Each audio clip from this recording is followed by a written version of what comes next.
Il y en a marre des ordinateurs portables qu'on peut pas réparer. Tu veux un SSD 400 balles direct, c'est de la merde. Et puis il est soudé, donc si tu veux le changer parce que t'en as pas assez, tu dois changer l'entièreté de l'ordi. C'est de la merde. Tu renverses ton café sur ton clavier, bonne chance pour le réparer. C'est de la merde. Et puis bonne chance pour trouver des pièces de réparation qui sont disponibles. Et si ton PC portable commence à devenir lent, tu dois tout changer. C'est de la merde. Aucune manière d'améliorer les pièces dedans. Le processeur, la carte graphique. C'est de la merde. C'est soudé, bonne chance. Alors que tout fonctionne. C'est de la merde. Si seulement il y avait une solution. Mais t'as quoi là derrière? Oh, ça c'est peut-être la solution. C'est quoi ça? C'est Framework.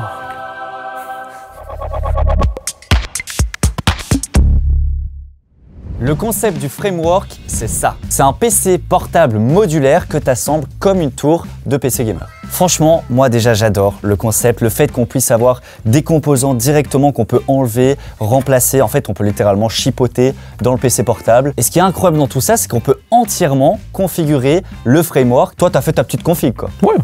Pour vous montrer ça, on va aller sur le site, c'est très facile. Alors le site c'est frame.work et là vous pouvez voir directement le Framework Laptop 13. C'est le tien? Oui, c'est celui qu'on a là. Alors il y a deux modèles qui existent. Vous avez un modèle 13 pouces et un modèle 16 pouces maintenant qui est disponible avec même une carte graphique. Donc pour les gamers, ça peut être intéressant. Moi je préfère quand même le modèle 16 pouces. Et donc là, on va juste aller voir un petit peu la configuration de celui-là. Alors déjà, premier point positif, c'est que tu as le choix entre Intel et AMD. Ah. Tu préfères AMD parce que peut-être meilleure performance dans les jeux vidéo sur un petit ordinateur comme ça, ben, tu peux choisir. Donc là, on a aussi un autre choix, c'est qu'on a une version DIY. Vous montez par vous-même. Alors c'est pré-monté quand même, pas d'inquiétude, vous n'allez pas devoir souder. Ah. Et puis vous avez la version pre-build qui est comme n'importe quel vendeur d'ordinateur. Vous le recevez, il est déjà entièrement monté, vous avez juste à l'allumer. Clé en main. Donc ça, vous le voyez, c'est vraiment l'avantage de Framework. Vous avez le choix.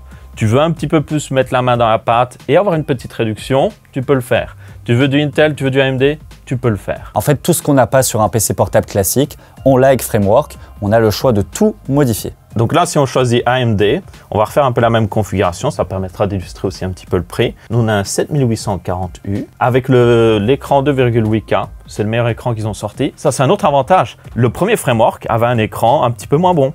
Depuis, ils ont sorti un nouvel écran, 120 Hz. Pour jouer. Voilà, et tu peux juste, si tu as l'ancien framework, tu peux aller l'acheter sur le site. C'est incroyable. Tu as quelques vis ici, tu l'enlèves, ça prend même pas genre 20 minutes si tu t'y connais pas vraiment, et tu changes l'écran. Faites ça sur un autre ordinateur portable. Bonne chance. Déjà, il faut trouver la pièce, bonne chance, et après, il faut le monter.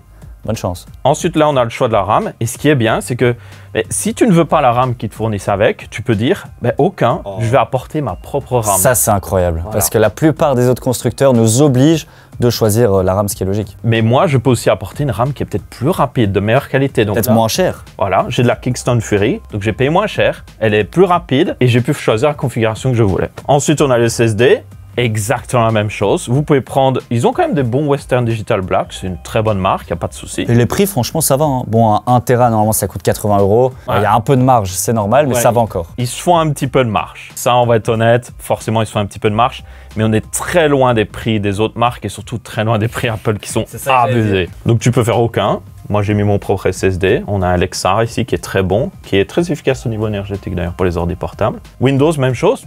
Tu veux apporter ta propre clé Windows, que tu as trouvé quelque part sur Internet pas trop cher, ben tu peux le faire. Et après, tu as un peu de cosmétique. Mais non, tu peux choisir ta couleur. C'est comme une voiture, quoi. Tu peux tout configurer. La bordure d'écran, qui est très facilement enlevable, qui est juste magnétique. Vous pouvez choisir qu'elle soit en noir, en gris, en orange. Donc je pourrais choisir noir, justement, pour que ce soit un peu plus discret. Tu peux pas mettre rose. Rouge, rouge. Lavande. Rouge. Rouge. Rouge. Ah oui, le rouge. Rouge.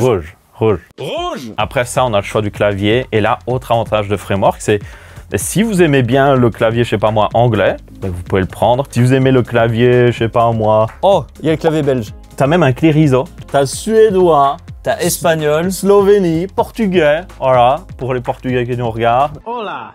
Va voir sur le site Asus, va voir sur le site MSI, va voir sur le site Dell. Est-ce que tu as autant de choix au niveau clavier? Non. Je crois pas. Et en plus, la grosse arnaque qu'on a parfois sur les PC portables classiques, c'est que la version, par exemple, AZERTY, peut coûter bien plus cher que la version QWERTY, et on ne sait pas vraiment pourquoi. Bah là, il y a un petit surcoût pour les versions un petit peu plus spéciales, genre les versions sans marquage, mais c'est logique, ça va encore. Et puis après, vous avez le choix si vous voulez un adaptateur secteur. Si vous avez déjà un bon adaptateur en USB type C, parce que ça charge en USB type C, 65 watts, vous n'êtes pas obligé de l'acheter, donc vous économisez un petit peu plus. Donc ça, c'est bien aussi. Maintenant, on arrive à un autre avantage de Framework, c'est, vous avez dû le voir, ces petits modules. Ces petits carrés. Qu'on peut insérer dans le côté de l'ordi. Et là, vous avez entièrement le choix. Alors, il en faut au moins un USB type C pour charger, ça semble logique. Mais si les trois autres, vous voulez, je sais pas moi, un HDMI, vous pouvez. On peut très bien mettre un type C et 3 HDMI. Un autre type C aussi, vous pouvez. 3 HDMI, tu pourrais. Ils ont même un DisplayPort, ce qui est impossible à trouver sur un ordi portable. Moi, je trouve que c'est incroyable pour le coup. On peut customiser, configurer tous les ports du PC portable. Ah, tu peux mettre 4 types C si tu as envie, quoi. Et un autre avantage, c'est qu'ils ont sorti les fichiers 3D de ces petits modules. Donc, si vous avez une imprimante 3D, vous pouvez faire votre propre module. Il y a des gens qui ont par exemple mis le récepteur sans fil de leur souris dans un module. Comme ça, ils ne traînent pas sur le côté et ils ne le perdent pas. C'est juste incroyable. Voilà, HDMI, micro SD, DisplayPort. On peut même mettre un port Ethernet. Oui. Ça, c'est cool. Micro SD, SD. Ouais, non, ou plus de stockage. C'est incroyable. Tu veux plus de stockage, tu peux mettre un module stockage. Ah, directement un module stockage. Ouais, du coup, tu paieras un port, quoi.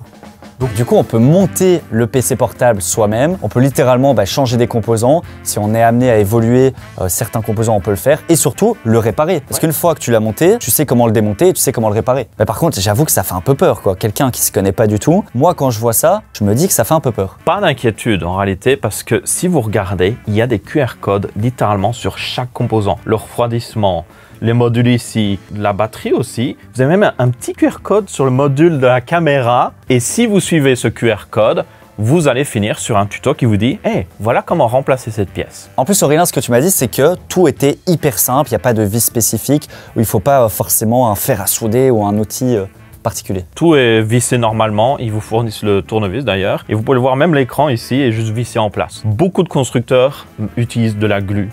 Ils collent littéralement l'écran au châssis. Donc bonne chance pour le remplacer. Ici, c'est juste des vis et tu peux regarder partout. Le trackpad qui est ici, tu peux le dévisser. Mais pourquoi tous les PC portables sont pas comme ça, quoi? Obsolescence programmée. Ah.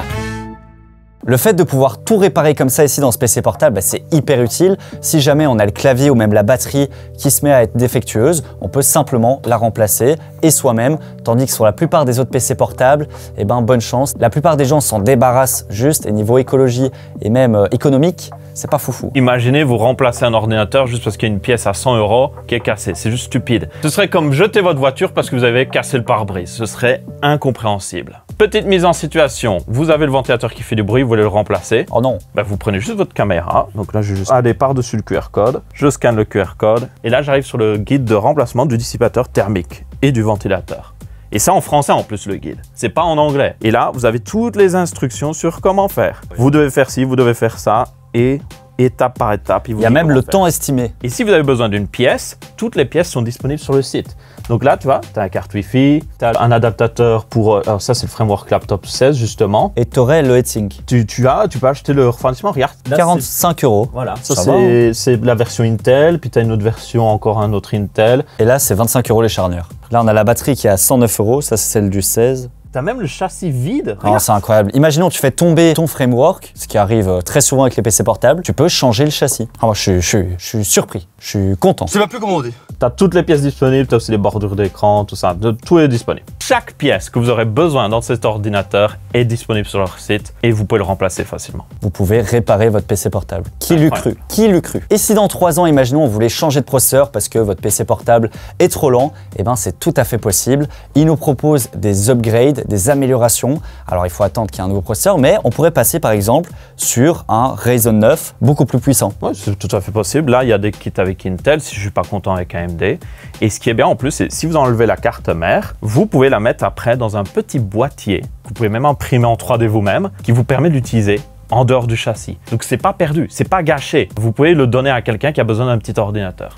Ça, c'est génial. Bon, Aurélien, depuis le début, on parle de tous les avantages du framework, on est là, c'est le meilleur, c'est incroyable, mais il y a d'office des désavantages, c'est pas possible, c'est trop beau pour être vrai. Rien n'est parfait, il y a forcément un petit gacha, tu vois. Mais là, le premier gacha, c'est le prix.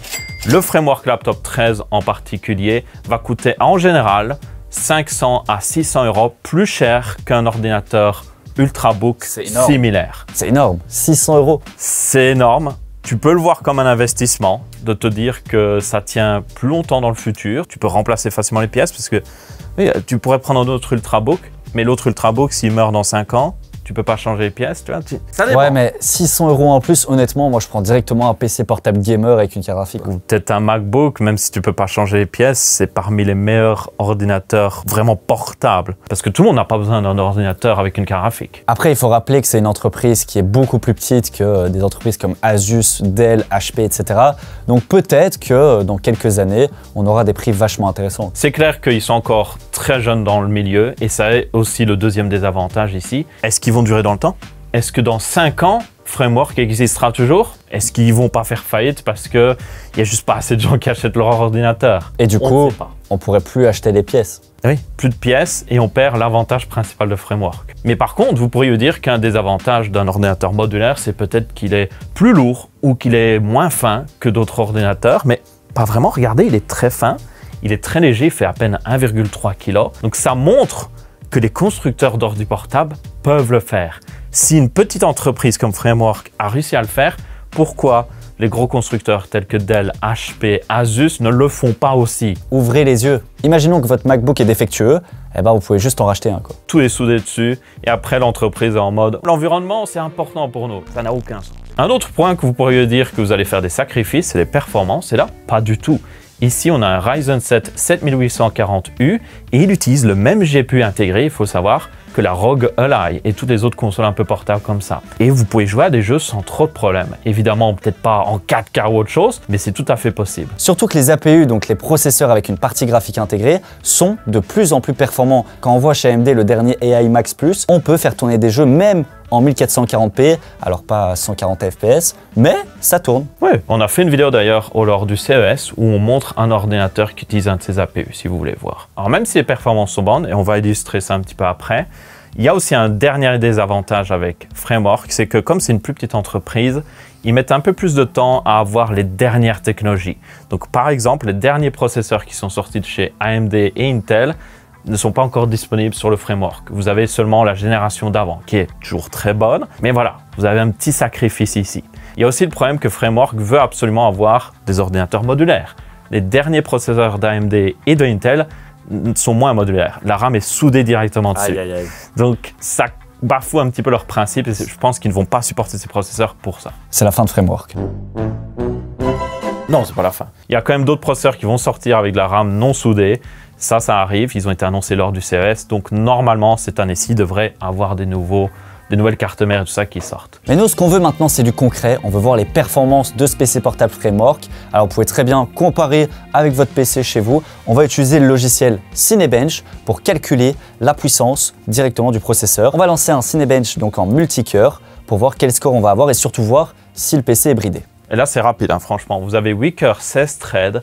Vous pouvez sans problème avec cette puissance-là, surtout comme on le voit dans Cinebench, faire de l'édition vidéo, de l'édition photo.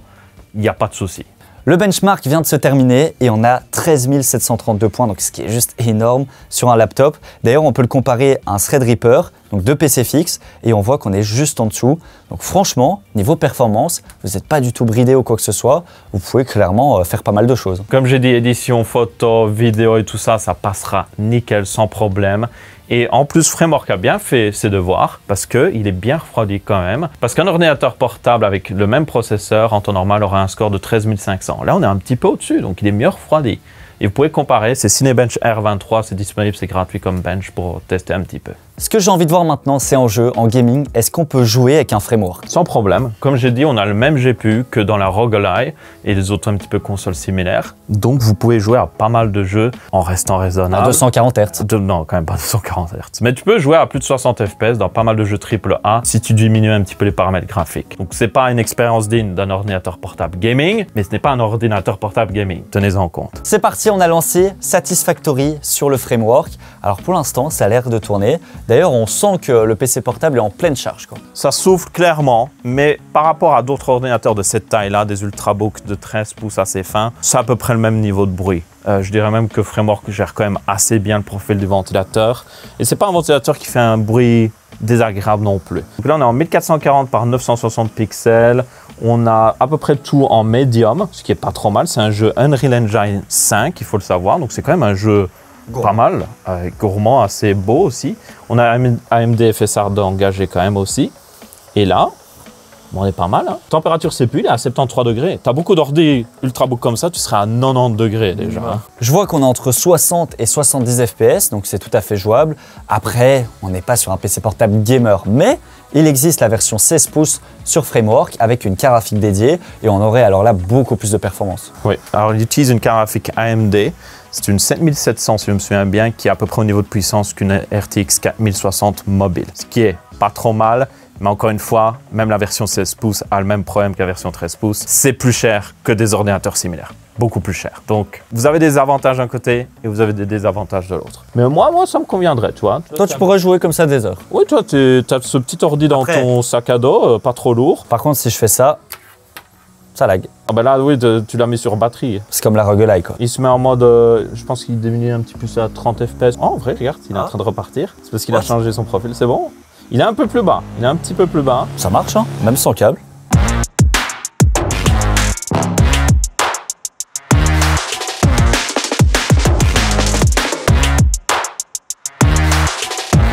On a vraiment eu le temps d'analyser le framework en profondeur, on l'a même testé en jeu et c'est vrai que le concept est vraiment innovant. Le fait de moduler comme ça un PC portable de presque A à Z et surtout de pouvoir le réparer aussi facilement, eh ben moi je suis plutôt Yankee. Par contre, il y a un truc qui me déplaît vraiment et que j'arrive pas trop à comprendre, à qui est destiné ce PC portable? Il est clairement pas pour tout le monde. Si vous avez un budget serré, que vous voulez juste un ordinateur qui fonctionne, il y en aura des beaucoup moins chers que vous pourrez avoir très facilement. Pour moi, Framework fait clairement des ordinateurs pour les personnes qui veulent investir un petit peu plus dans le futur. Ils veulent un ordinateur qui va durer dans le temps et que si ils sont maladroits, vous avez tendance à le faire tomber, vous avez tendance à peut-être renverser des choses sur le clavier, vous pourrez facilement changer les pièces et surtout les trouver à un prix raisonnable. Pour les fans de Linux, vous avez 3 distributions Linux qui sont supportées directement sur le Framework 13 sans faire de travail. Vous avez Fedora, vous avez Arch, vous avez même Ubuntu, donc vraiment pour les débutants ici. Donc si c'est quelque chose qui est important pour vous, ça, c'est un énorme avantage. Très peu de constructeurs d'ordinateurs portables s'adaptent à Linux. Le lecteur d'empreintes digitales fonctionne sur Linux.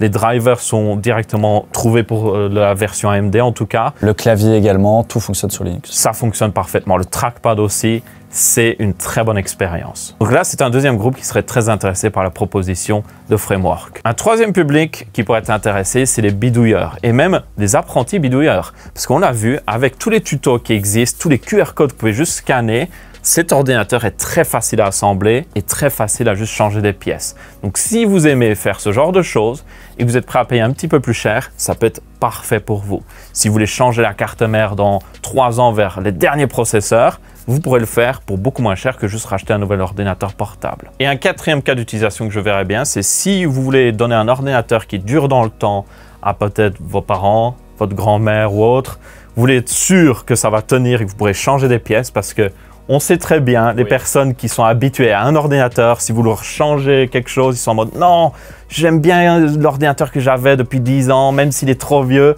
Là, au moins, vous pourrez le mettre à jour. Vous pourrez changer les pièces qui cassent au fur et à mesure et vous serez bon en fait. Honnêtement, je suis plutôt Yankee du concept. On devrait retrouver ça chez bien plus de marques et on sait pourquoi aussi les marques ne le font pas.